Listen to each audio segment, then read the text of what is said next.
yang menimbulkan mudarat, kelahi, hanya beda-beda sikit masjid. Alah, tak dikasihnya aku di sop pertama, nanti aku buat masjid. Buat masjid apa namanya? Masjid sop pertama. Sombong. Kaji kita tadi kan awalnya menghilangkan sombong. Bangun masjid itu untuk merendahkan diri, bukan untuk menunjukkan kita kaya. Masjid siapa tuh? Masjid aku lah. Kenapa Pak buat? Karena aku kemarin tak boleh situ, aku buat kan. Ada tak tips dari Ustadz untuk kami kaum wanita agar mendapatkan jodoh yang soleh?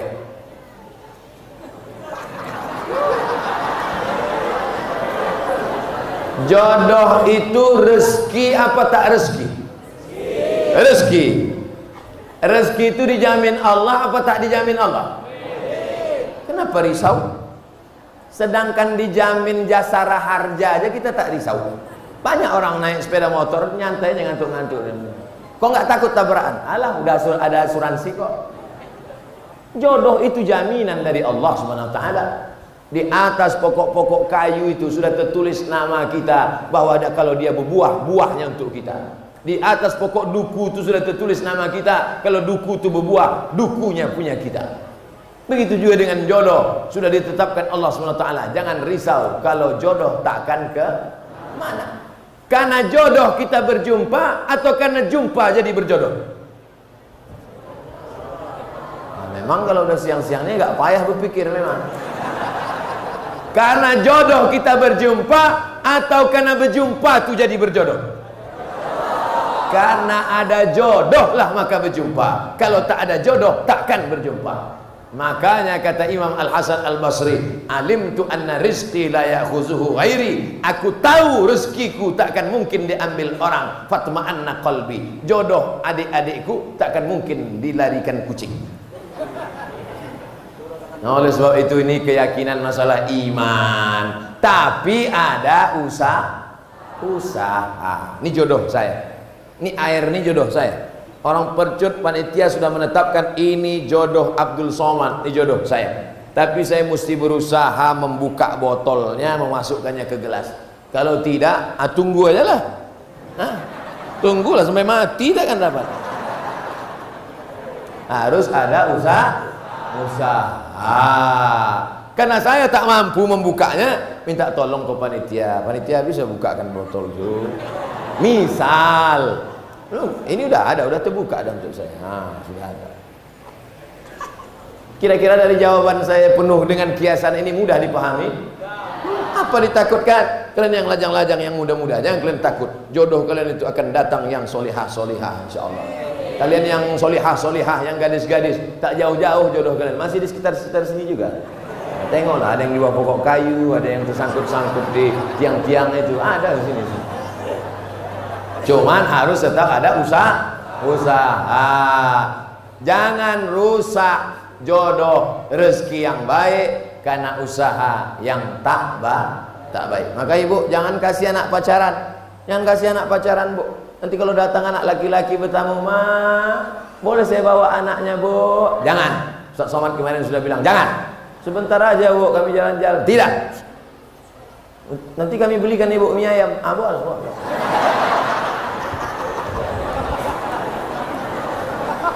Murah kali anak gadis.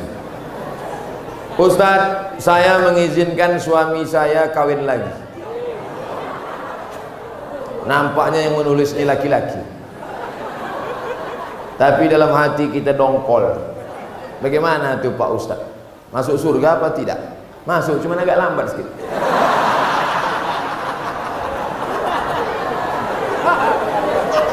Wa ma umiru illa liya'budullaha mukhlishina lahuddin. Orang itu disuruh beramal dengan ikhlas. Nah, Bapak pandai-pandailah merayu. Adinda, maukah engkau kutunjukkan suatu amal, kalau kau laksanakan ini kau masuk surga secepat-cepatnya? Apa itu, Bang? Izinkan abang nikah lagi. Tak masuk pun tak apa-apa.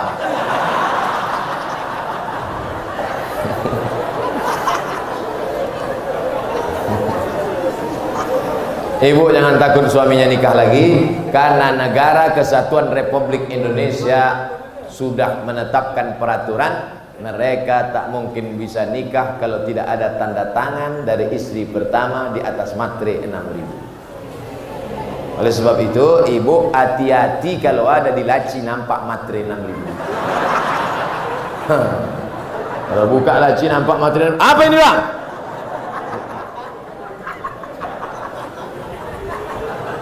Ibu tak usah takut.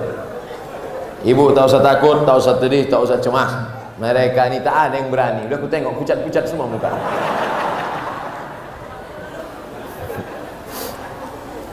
Ustaz, apa hukumnya ikut asuransi?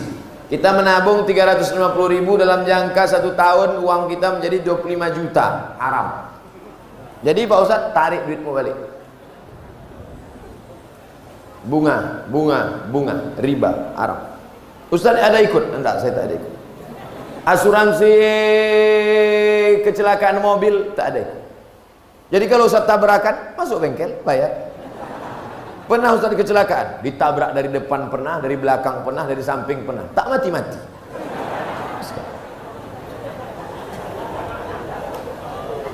Pergi saya ceramah dari rumah sebelum subuh, kencang 120 lah. Tak nampak saya di depan itu ada box culvert, galian jembatan, karena gelap. Terbang mobil itu, berhentinya pas nabrak tiang listrik, hancur. Masuk bengkel, ditanya sama orang bengkel, Pak, ya, Bapak pakai safety belt? Enggak, lupa saya. Kok enggak mati? Mana aku tahu. Ini Pak, kalau menurut perhitungan kami orang bengkel, ini Bapak mati ini, hancur remuk ke dalam. Malah yang bayar pakai asuransi mati duluan. Oleh sebab itu maka masalah ini adalah masalah keimanan kita kepada Allah Subhanahu wa taala. Bagaimana hukumnya mengadakan jamu laut, kenduri, nelayan dengan memotong kepala kambing, kepala kerbau untuk menghanyutkannya ke laut? Di Mesir itu harus dihanyutkan anak gadis. Karena kalau tak dihanyutkan anak gadis, air sungai Nil ditahan sama jin. Air kering.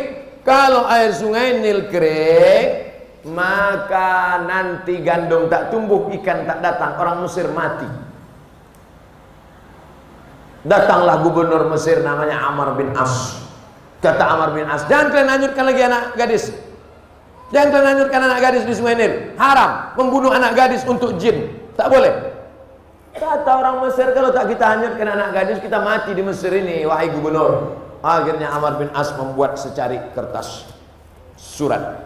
Wahai Khalifah Umar bin Khattab, tolong kau tulis, tolong kau kasih fatwa, apa hukum menghanyutkan anak gadis ke sungai Nil.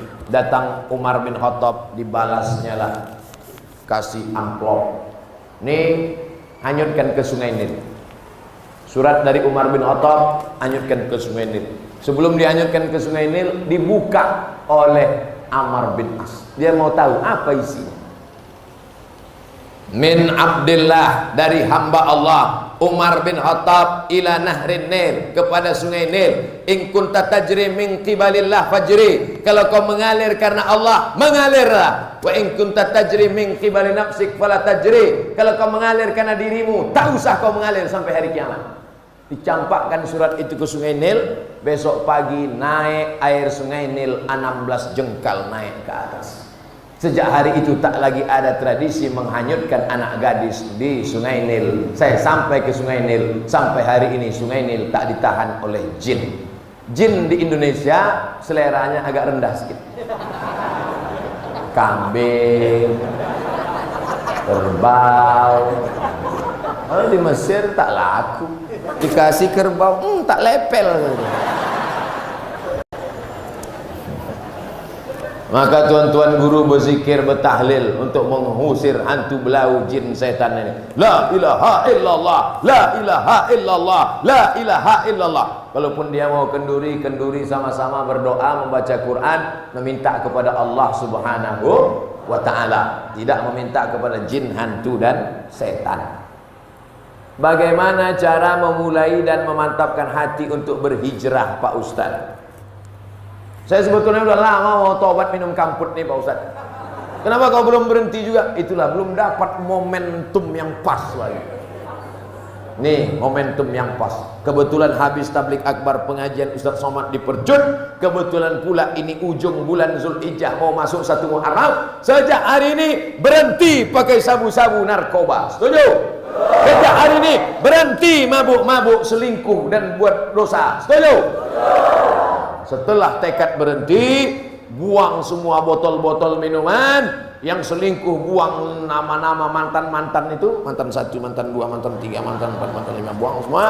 Setelah itu ikut pengajian, menggabungkan diri dengan komunitas remaja masjid. Ada? Buat BKPRM, Badan Kontak Persatuan Remaja Masjid Sumatera Utara, Medan, Deli Serdang. Ikut menggabungkan diri. Jangan sendirian, karena setan mendatangi orang yang sendirian. Zuhur berjamaah, asar berjamaah, komunitas berjamaah. Jangan lagi berkawan sama mereka. Saya berkawan sama mereka untuk gaul aja Pak Ustadz. Nanti kau mau memancing mereka, rupanya bukan tukang pancing dapat ikan, tapi tukang pancing dilarikan ikan. Kau rasa kau sudah kuat? Oh, udah kuat ini Pak Ustadz. Mancing. Iya kalau datang ikan gembung, kalau ikan paus.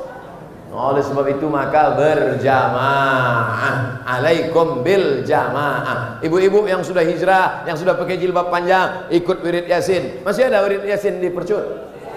Hari Kamis apa hari Jumat? Kamis Jumat. Mantap, ikuti, lanjutkan, teruskan. Anak-anak kecil bawa, gendong-gendong, tidur. Karena kadang anak kecil ini menangis, ibu yang sebelah marah. Alah anak kau ni, hanyutkan aja ke sungai gitu.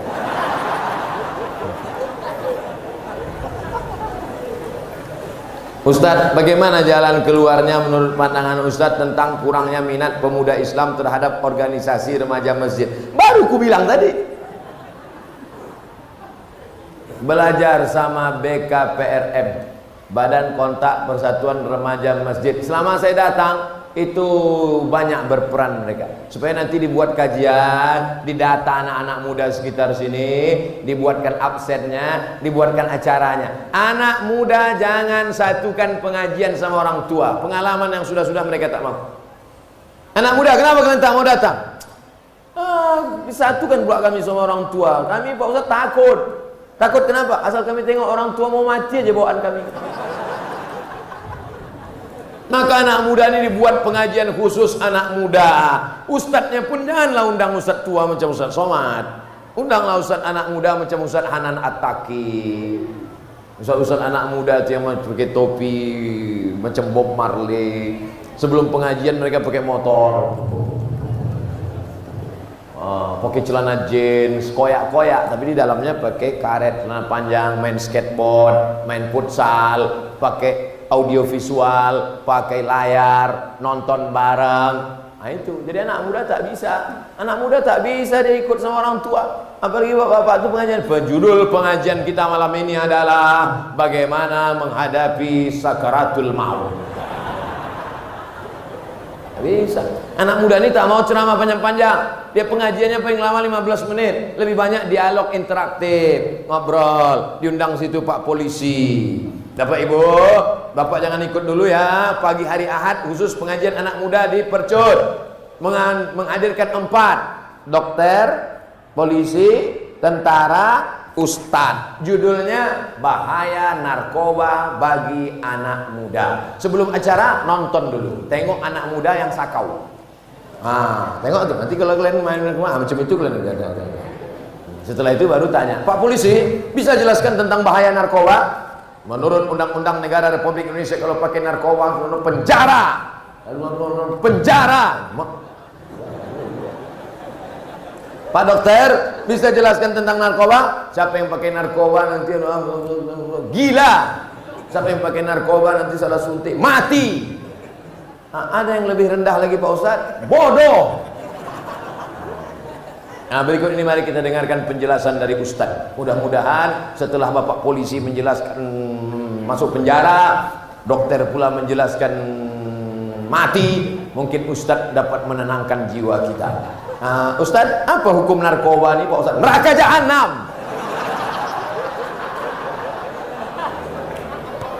Itu hari Ahad. Hari Ahad depan buat lagi. Orang tua bapak-bapak tak ikut lagi. Hari Ahad yang kedua ini, kemarin kita sudah bahas narkoba. Ada hari Ahad ini, anak-anak remaja yang perempuan laki-laki, kita khusus praktek memandikan jenazah. Supaya mereka tahu, bapak-bapak, ibu-ibu tak perlu ikut. Karena nanti yang mau mereka mandikan ini adalah bapak-bapak dan ibu. Ini banyak kekeliruan di masjid kita. Kalau udah cerita penyelenggaraan jenazah, yang ikut atu-atu. Ngapain ikut? Kan mau dimandikan nanti. Justru yang ikut penyelenggaraan jenazah adalah anak-anakmu, anak muda, supaya kalian bisa memandikan ayah kalian. Saya ingin yang memandikan saya adalah anak saya. Karena kalau anak saya mandikan saya, tak mungkin diceritakannya aib saya. Buah hati belayan jiwa saya, darah daging saya, pasti menjaga kehormatan saya. Tak mungkin dimain-mainkannya saya. Bapak-bapak yang sombong, bapak-bapak yang angkuh, anak kalian tak pandai mandikan, awas kalau kalian mati. Ini yang sombong dulu kan katanya. Ya ambilnya sikat gigi, cucuknya ke hidung. Jadilah kalian yang sombong-sombong. Ibu yang kaya-kaya, yang angkuh-angkuh, yang sombong-sombong. Pas mandi nanti, anak ibu tak pandai mandikan. Siapa keluarga yang bisa mandikan? Jadi siapa? Kami serahkan aja. Sementara itu dulu ibu-ibu yang selalu diejek-ejeknya, karena miskin, karena susah. Tutupnya pintu. Anak-anak jangan ikut ya, katanya, kunci pintu. Kau dulu sombong kan? Mana maksudnya? Gitu. Aduh, kelentar. Makanya anak-anak kita harus diajar menyelenggarakan jenazah. Kalau sudah sakit bagaimana sakratul mautnya? Habis sakratul maut bagaimana meletakkan tangannya? Karena kalau sudah keras payah. Waktu lembut itu supaya bengkok. Karena kalau sudah keras tangan gimana mau membengkokkannya? Ya kalau matinya begini. Kalau matinya begini, bagaimana membuka kainnya? Jangan sampai setelah tangan bengkok macam mana membuka baju pakai gunting, tak mungkin. Bagaimana mengatasinya waktu sakit? Bagaimana kalau dia meleleh air liurnya? Bagaimana kalau keluar muntahnya? Bagaimana kotorannya? Lalu kemudian bagaimana mandikannya? Setelah mandikannya bagaimana mengkafankannya? Setelah mengkafankannya bagaimana sholatnya? Setelah menyolatnya bagaimana menguburkannya? Setelah dikuburkan bagaimana mengirim doa-doa setelah mati. Itu diajarkan pada anak-anak muda supaya dia tahu mengurus kita dan supaya dia tahu bagaimana mati. Kalau dia sudah tahu mati, menjadi rem supaya dia tidak pakai narkoba, menjadi rem supaya dia tidak berzina, menjadi rem supaya dia tidak buat dosa. Ini buat nanti kontak dengan Ustadz Iqbal Sauki yang punya kontak dengan Badan Kontak Koordinasi Persatuan Remaja Masjid Sumatera Utara. Apa hukum orang tinggal di sekitar masjid tapi tak sholat di masjid? La salata li jaril masjid illa fil masjid. Orang yang dekat masjid tak sah sholatnya kalau tak di masjid. Hadis ini kata sebagian ulama dhaif, tak bisa dipakai untuk hukum, tapi bisa dipakai untuk fadail a'mal. Nabi kalau selesai sholat dia menengok ke belakang, dia tengok satu-satu, asyahidun fulan, asyahidun fulan, asyahidun fulan. Mana si fulan kenapa tak ke masjid? Mana si fulan kenapa tak ke masjid? Mana si fulan kenapa tak datang ke masjid? La uharriqanna alaihim buyutahum. Siapa yang tak datang ke masjid, kubakar rumahnya. Siapa yang tak datang sholat berjamaah ke masjid, kubakar rumahnya. Kalau hidup Nabi sekarang bertambah titik api di Deli Serdang. Saking banyaknya orang tak sholat ke masjid. Tapi alhamdulillah masjid percut penuh melimpah ruah. Mudah-mudahan sampai hari kiamat ramai masjid. Saya salah satu petugas kesehatan. Saya mau tanya apa hukumnya melakukan tindakan kepada yang bukan mahram. Yang sakit perempuan, maka dokternya mesti perempuan. Yang sakit laki-laki, maka dokternya mesti laki-laki. Kalau yang sakit laki-laki, dokter perempuan, terjadi hal-hal yang tak diinginkan. Ustaz kok tahu? Saya pernah mengalami. Saya sakit mah. Tiba-tiba keluar ini asam lambung, maka berkeringat peluh. Kalau jalan mesti pegang ke dinding. Bergoyang dunianya. Dibawalah ke rumah sakit. Entah jamaah ini mau ngerjai saya, entah dulu waktu belum nikah. Dikasihnya dokter anak gadis. Dipegang dokter sudah dan jantung saya. Begitu keluar ditanya sama jamaah, gimana perasaan Pak Ustadz? Begoncang dunia nih kurasa.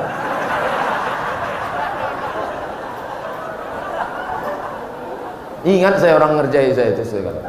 Oleh sebab itu akan datang dokter laki-laki dengan dokter laki-laki, dokter perempuan dengan dokter perempuan. Sekarang tak seimbang antara banyaknya dokter SPOG, spesialis obgyn, spesialis kandungan, dengan perempuan yang mengandung. Karena tak seimbang banyaknya dokter perempuan dengan perempuan yang mengandung, akhirnya mau tak mau dipakailah dokter laki-laki. Karena pilihannya hanya dua, pilih dua.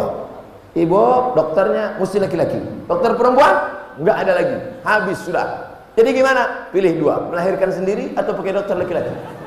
Tak mungkin dia melahirkan sendiri karena takut mati.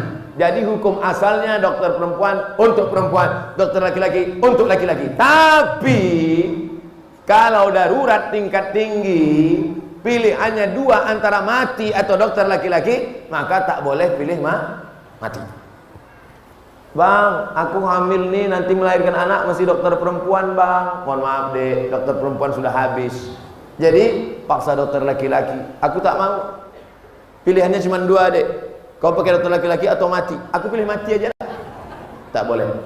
Darurat. Ad-darurat tubihul mahzurat. Begitu juga kalau ada kecelakaan di kampung. Kebetulan pasiennya perempuan. Satu-satunya dokter puskesmas laki-laki. Tiba-tiba terjadi. Pilihannya dua, tolong karena darahnya sudah habis banyak, atau dibiarkan. Tiba-tiba datang Pak Dokter, gimana nih Pak Dokter? Kita biarkan aja dia mati. Harus tolong, karena di situ ada darurat. Pelajaran dari sini, anak-anak ibu yang perempuan masukkan ke fakultas kedokteran supaya dia bisa beramal menolong pasien perempuan muslimah. Amin. Bagaimana menjadi sebaik-baik wanita yang kelak Allah janjikan masuk ke dalam surga? Posisi saya sebagai istri hanya salah sama suami. Bagaimana cara saya menebus kesalahan saya Pak Ustadz? Ciri perempuan solehah ada 4. Iza amartaha ata'atka. Kalau disuruh dia patuh. Ciri perempuan solehah pertama, kalau dia suruh atau atka, kalau disuruh patuh. Adinda, masakkan abang, sudah siap bang. Kok cepat kali? Ku beli nasi bungkus tadi.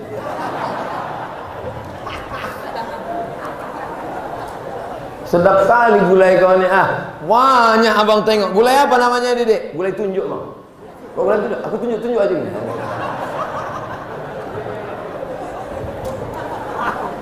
Dua, iza nazarta ilaiha sa'aratka. Kalau kau tengok dia hatimu senang. Itu ciri perempuan soleh. Asal kau tengok senang hatimu, sejuk matamu nengok dia. Masya Allah Pak Ustaz, saya senang kali nengok dia. Bini kau? Enggak, bini kawan aku.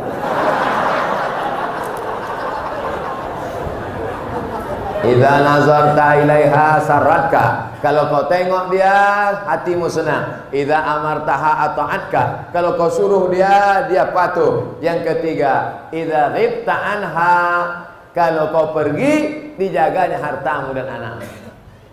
Pergi kau, anakmu dan hartamu dijaganya. Jangan sampai pergi kau 1 hari hilang kulkas. Pergi sehari lagi hilang rumah. Pergi 3 hari dia hilang. Yang keempat, selalu didoakannya engkau. Doakannya yang baik, Pak.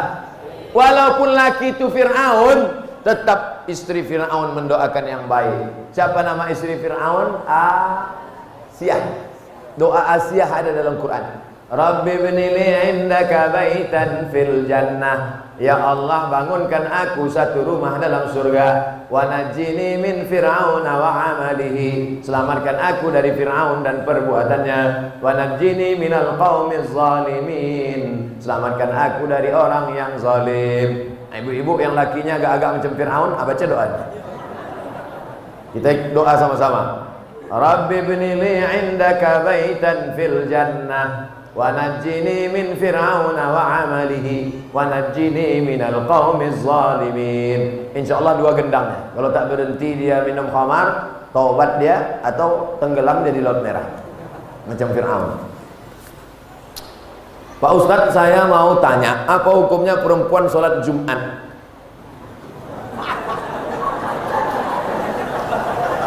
Nanti ibu pergi umrah bulan Januari, umrah bersama Ustadz Abdul Somad dengan Grand Sofa Nauli Ustadz Iqbal. Bulan Januari kita pergi umrah bersama.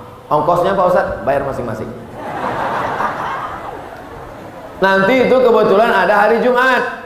Hari Jumat di Makkah atau hari Jumat di Madinah, dan perempuan di sana sholat Jumat. Maka ibu sholat Jumat, dengarkan khutbah Jumat. Tapi kami tak paham khutbah Jumat pakai bahasa Arab Pak Ustaz. Ada translator by Indonesian language, pakai earphone. Gimana khutbah di Makkah tadi ibu? Entah tidur. Jadi perempuan sholat Jumat hukumnya mubah, boleh. Dan perempuan kalau sudah sholat Jumat tidak perlu sholat zuhur. Kenapa perempuan tak boleh sholat Jumat? Siapa bilang tak boleh? Inilah dia bertanya, dia belum jawab. Perempuan sholat Jumat boleh. Di Makkah, Madinah, di Jawa pun di sebagian tempat ada sholat Jumat. Dan perempuan kalau sudah sholat Jumat tak perlu sholat zuhur. Saya bilang tak boleh. Kenapa perempuan nunggu laki-laki pulang sholat Jumat baru sholat zuhur? Karena zaman dulu tak ada jam. Zaman dulu tak ada jam. Jadi dia nunggu di rumah. Balik lakinya, barulah. Oh, abang udah sholat Jumat tadi bang? Udah, baru dia sholat. Padahal lakinya pun singgah pula main gaplek kejap. Sholat Jumat masuk waktunya sama dengan waktu sholat zuhur. Sekarang jam 12.29. Allahu Akbar, Allahu Akbar. Habis azan ibu sholat. Karena sudah masuk waktu sholat. Cuman zaman dulu takut kalau nengok matahari entah mendung. Jangan ikut azan HP. Azan HP itu tak semuanya betul. Apalagi waktu sedang buka puasa. Udah makan rupanya setelan jam Jakarta. Semoga Pak Ustadz dalam lindungan Allah, amin. Di daerah kami ini dominan sebagai pedagang ikan. Apakah riba dalam berdagang ikan? Jual gandum bayar gandum, riba. Jual korma bayar korma, riba. Jual emas bayar emas, riba. Jual garam bayar garam, riba. Adapun jual ikan bayar duit, tak riba.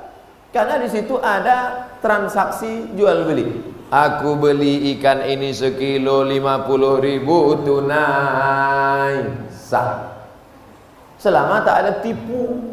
Bagus ikan ni, bagus. Coba tengok insangnya merah kan? Merah. Rupanya darah daging kurban. Dilepoh-lepoh kayaknya ke situ. Jelas kan? Merah. Oleh sebab itu jangan tipu. Kadang-kadang ikan ni sampai lalat pun tak mau hinggap di situ. Ada lalat tak mau hinggap di ikan karena ikan sudah disiram formalin, segar ikan. Lalat pun tak mau. Datang orang-orang kaya itu beli ikan. Wah, ini ikan bagus. Banyak orang kaya cepat mati gara-gara makan ikan formalin. Lalat pun heran. Aku aja tak mau, kalian mau kata lalat. Jangan ada tipu. Nabi masuk ke pasar, Nabi masukkan tangannya ke dalam gandum, Nabi masukkan tangannya ke dalam korma, di dalam basah di luar kering, di dalam busuk di luar bagus. Kata Nabi, "Ma hadza ya sahibat ta'am." Hei penjual, kenapa nih begini? Kata penjual, "Asabahul matar, kena hujan." Kenapa kau tutup? Kalau ku buka tak laku. Man ghasyana falaysa minna. Siapa yang menipu bukan golongan kami.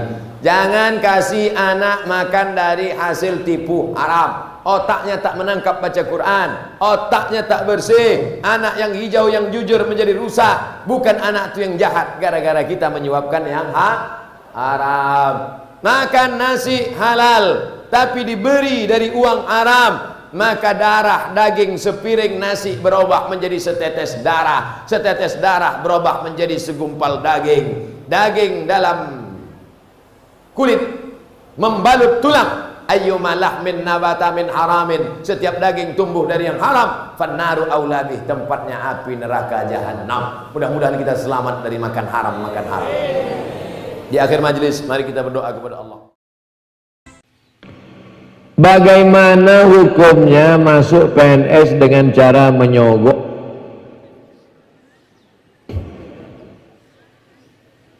Saya keluar PNS bukan karena menyogok ya. Yang pula nanti Ustaz Somad itu keluar PNS gara-gara dulu masuknya menyogok. Enggak. Saya masuk tes PNS itu murni tes umum. Datang saya ke UIN itu membawa ijazah. Ijazah S1, S2, tes seleksi berkas, tes potensi akademik 200 soal, tes mengajar di kelas, tes audiensi dengan 3 guru besar, lulus saya. Tidak ada menyogok. Diajak orang saya menjumpai Profesor Ilyas Husti untuk lobby-lobby, saya tahu. Saya takut kalau saya lulus ternyata bukan saya yang layak, berarti saya makan haram. PNS yang lulus menyogok, gajinya haram, tunjangannya haram, SPPD-nya haram, pensiunnya haram, duit haram, makan haram. Jadi gimana solusinya? Keluarlah macam saya. Tak ada tawar-menawar. Pak Ustadz, saya mau tanya, seperti puasa yang bisa diganti, adakah sholat wajib bisa diganti? Sholat wajib yang tinggal dulu, bukan bisa diganti, tapi wajib diganti. Bukan bisa diganti, wajib diganti. Man taraka sholata muta'ammidan faqad kafara jihara. Siapa yang meninggalkan sholat secara sengaja maka kafirlah dia secara nyata.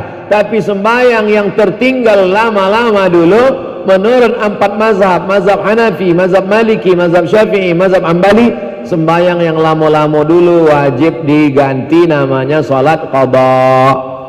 Tapi jangan gara-gara ini semua ngurus cuti ke Pak PJ Bupati Bengkalis, minta cuti sebulan. Untuk apa? Mau mengqadha sembahyang.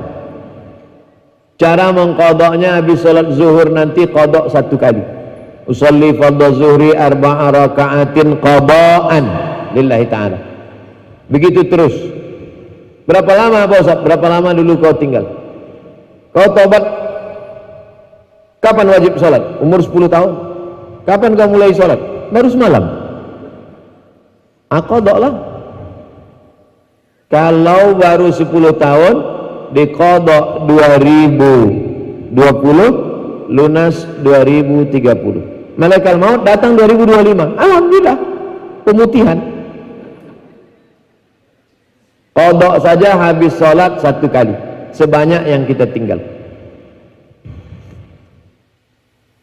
Dalam ekonomi ada transaksi jual beli. Pelaku ekonomi pasti ingin untung. Yang ingin saya tanyakan, keuntungan yang benar-benar berkah itu seperti apa? Bentar. Banyak kantong, itu guna untuk menyimpan soal pertanyaan. Tidak boleh ada 3 unsur. Yang pertama ghish, tipu. Yang kedua gharar, gambling, tak jelas. Yang ketiga adalah zulm, aniaya. Selama tidak ada 3 unsur maka jual beli sah. Pak Ustadz, saya ada bawa kain batik dari Jogja.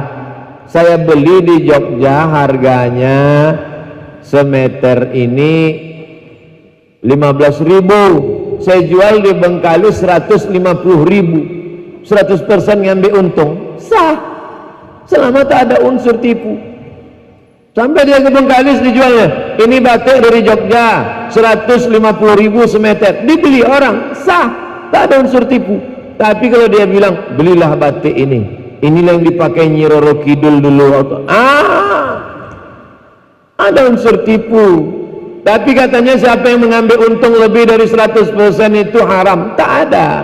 Dalam fatwa Syekh Atiyah Saqar tidak ada batasan keuntungan. Hanya saja negara mesti mematok hartas.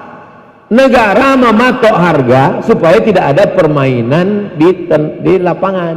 Makanya dulu kalau Bapak Ibu ingat acara RRI jam 12 malam, harga cabai keriting, harga buncis, harga kol, Dulu kita bingung itu, untuk apalah diumumkan harga cabai keriting? Ternyata supaya pembeli tahu, supaya tidak dimainkan harga. Sekarang tak ada itu.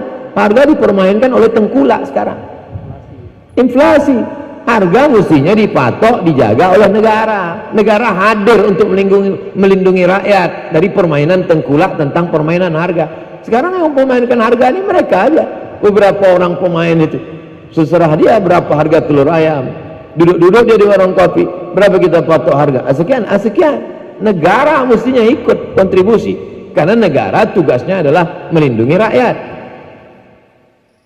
Jika kita meminjamkan uang ke seseorang, di saat orang itu mengembalikan uangnya lebih yang dia pinjam ke kita, padahal kita tak ada minta, apakah itu bunga? Ya, riba.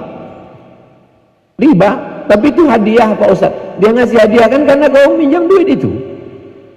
Ada dia tak ada angin, tak ada hujan, tiba-tiba kasihnya aja hadiah. Ini duit kan tidak.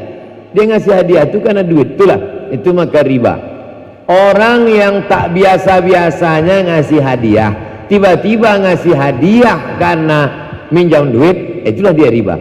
Kullu qardin jarra naf'an fahuwa riba. Setiap pinjaman yang mendatangkan keuntungan manfaat berarti riba. Imam Hanafi bertamu ke rumah orang. Di depan rumah orang itu ada pokok kayu. Pokok kayu. Imam Hanafi tegak di tengah jalan. Datang orang melihat, Imam Hanafi, kenapa kau tak berlindung di bawah pokok kayu itu? Kata Imam Hanafi, yang punya pokok kayu ini minjam duit sama aku. Kalau aku tegak di bawah berarti aku mengambil manfaat. Tegak di bawah pokok kayu dia itu pun riba.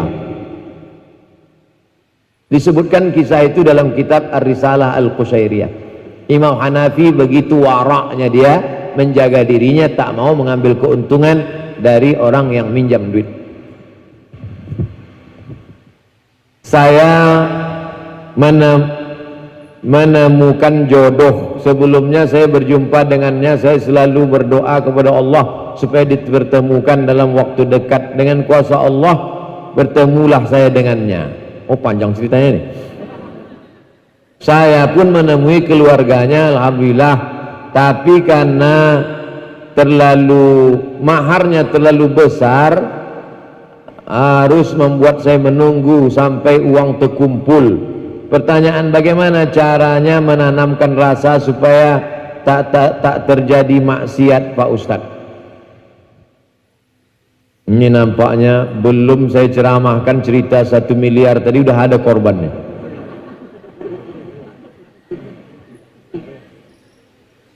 Saya ceramah di Masjid Ar-Rahman depan Surya Dumai Pekanbaru. Datanglah ibu-ibu, Ustadz Somad, anakku mau nikah tapi dia masih honorer, kularang dia nikah. Kenapa ibu larang? Saya mau anak saya ini punya kepribadian dulu baru nikah. Rumah pribadi, mobil pribadi. Saya tanya dia, ibu jawab jujur ya. Ya. Anak ibu ini tiap malam minggu, malam ahad jalan-jalan sama pacarnya. Ya.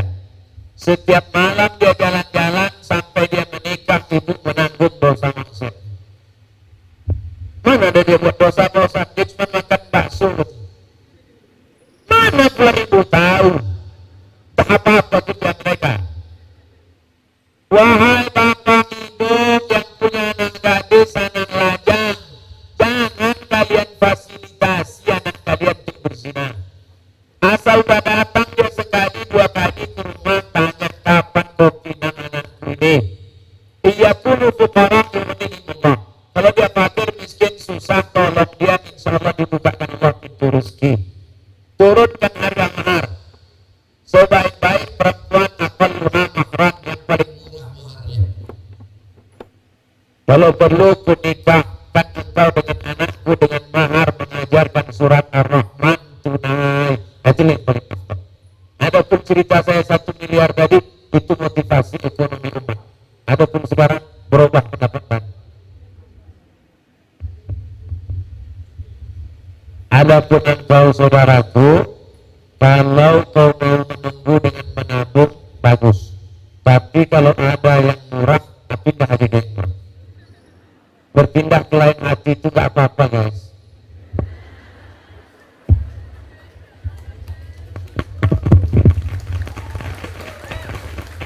Banyak yang setuju Pak.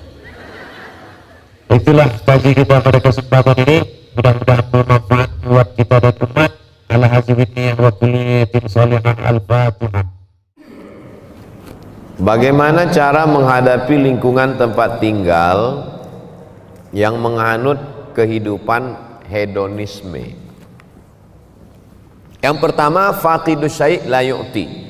Orang yang tidak punya sesuatu, dia tidak bisa memberikan sesuatu. Kita tidak bisa berefek terhadap lingkungan kita kalau kita tidak punya sesuatu itu.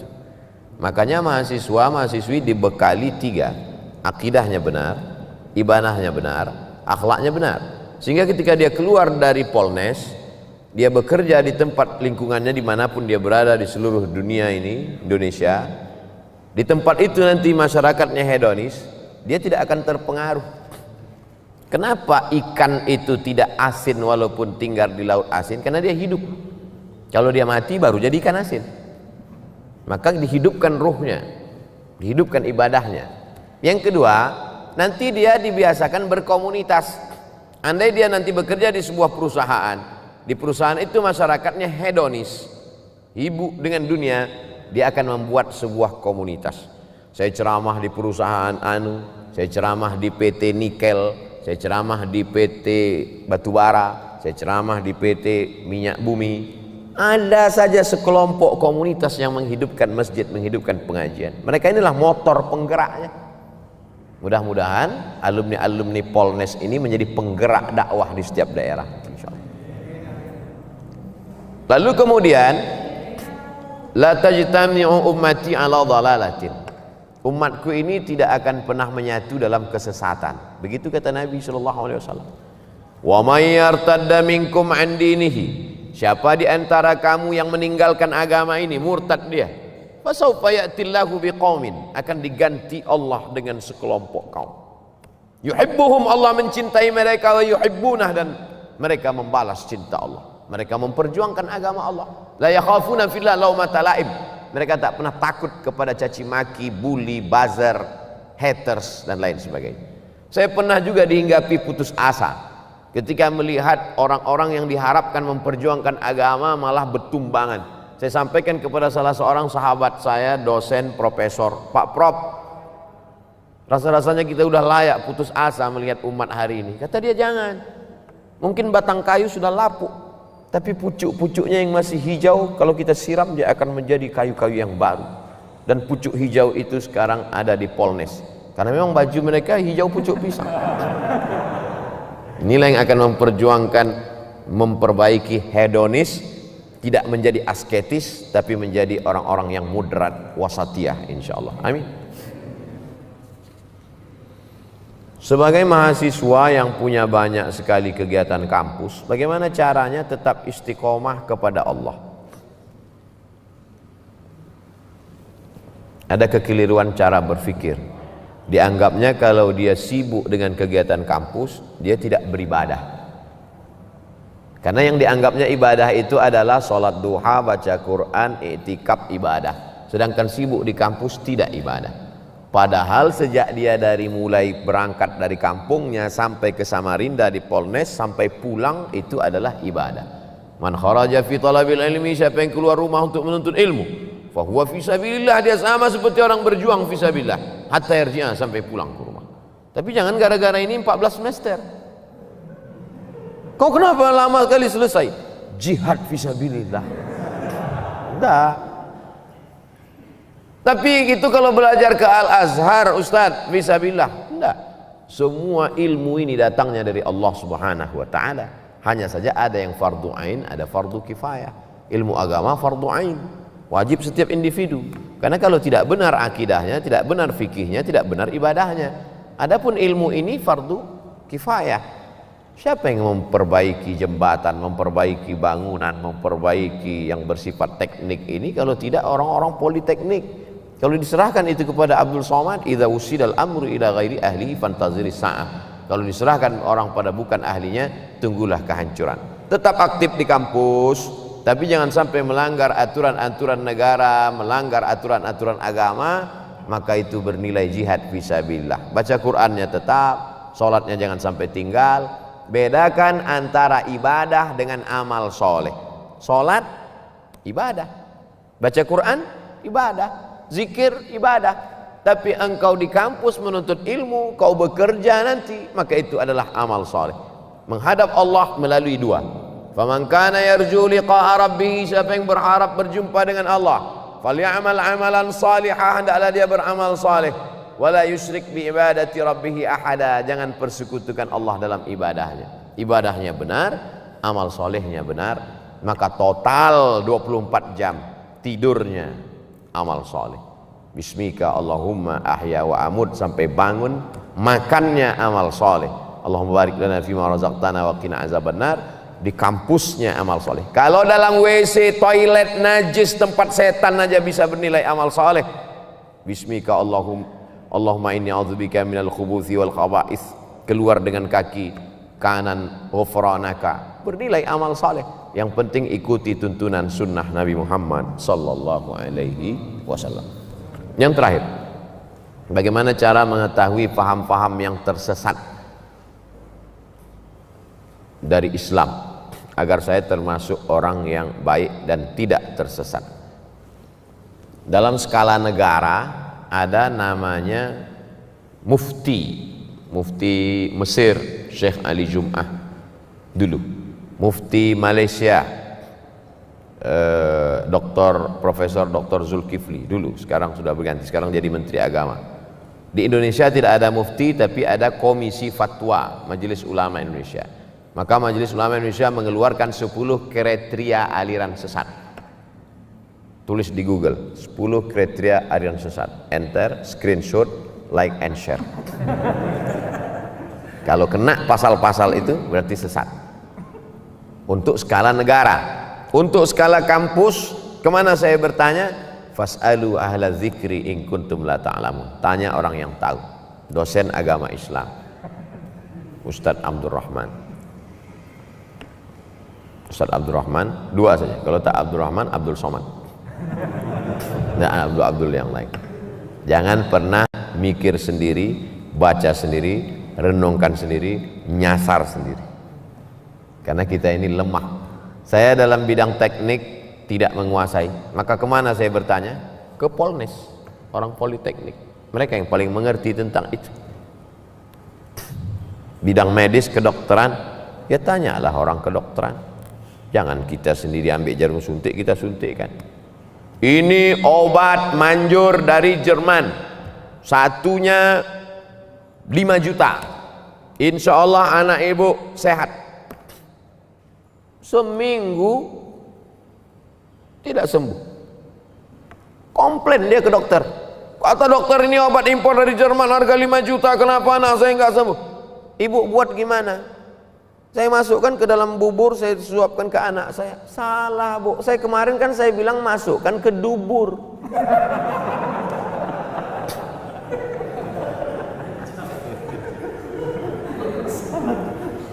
Obat aja salah. Untung anaknya tak mati. Ini true story, kisah nyata jamaah kita yang bekerja di rumah sakit menyampaikan ke pasien dia. Salah dengar pasien. Bagaimana tentang masalah kehidupan? Masalah dokter aja kita tak, apalagi dalam masalah agama. Kalau masalah kedokteran ada orang salah, satu nyawa melayang. Kalau dalam masalah arsitektur jembatan ada orang salah, satu jembatan runtuh. Tapi kalau dalam masalah pemahaman agama orang salah, dunia akhiratnya. Ada orang membawa istrinya sedang hamil tua mau melahirkan.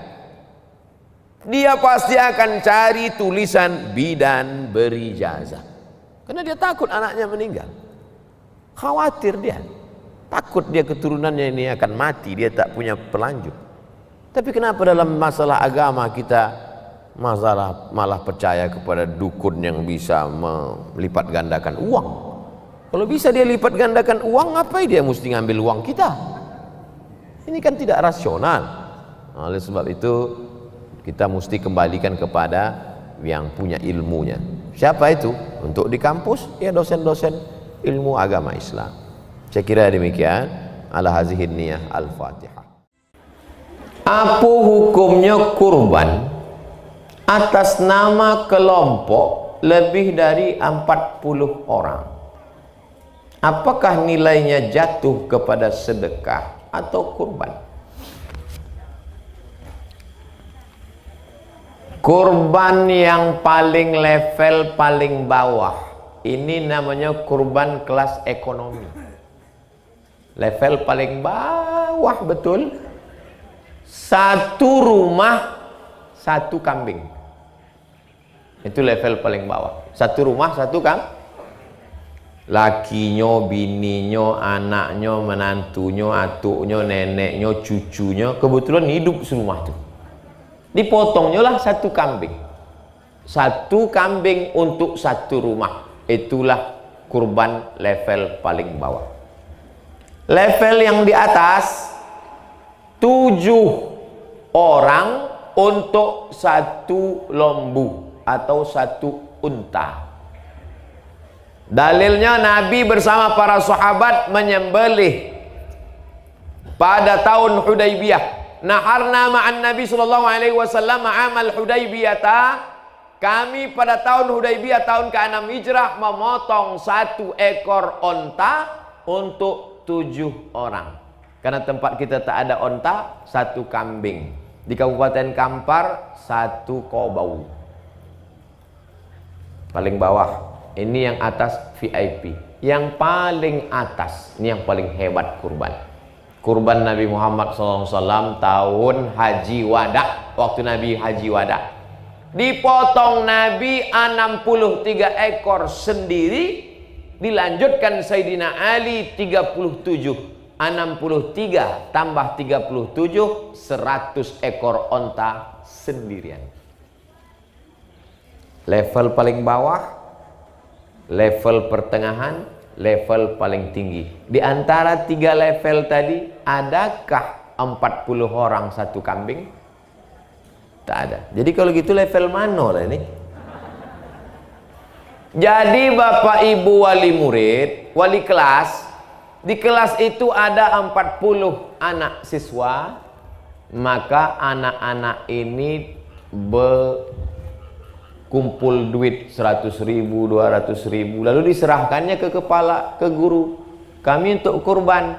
Maka anak-anak itu bersedekah duit. Tapi waktu memotongkan kurbannya atas nama 1 orang. Atas nama siapa? Wali kelas. Jadi sekolah-sekolah yang menganjurkan siswa-siswa mengumpul duit untuk berkurban, jangan kaburkan pemahaman kurban pada mereka. Kalian bersedekah patungan 1 ekor kambing, diserahkan ke guru, nanti waktu disembelih atas nama 1 orang si guru tadi. Anak-anak itu bersedekah, gurunya berkurban. Jelas? Insya Allah jelas. Kalau ada yang nyebut tak jelas berarti pokak. Jelas, mikrofonnya mantap. Itulah tentang penjelasan kurban. Jangan robah, jangan rusak, jangan buat syariat sendiri. Karena ada tuntunannya. Sedangkan main bola aja ada tuntunannya. Goal outside ada tuntunannya dari Nabi Muhammad SAW masalah ibadah. Mudah-mudahan kita semua istiqomah beramal soleh. Amin ya rabbal alamin. Ala hazihi niyah al-Fatihah.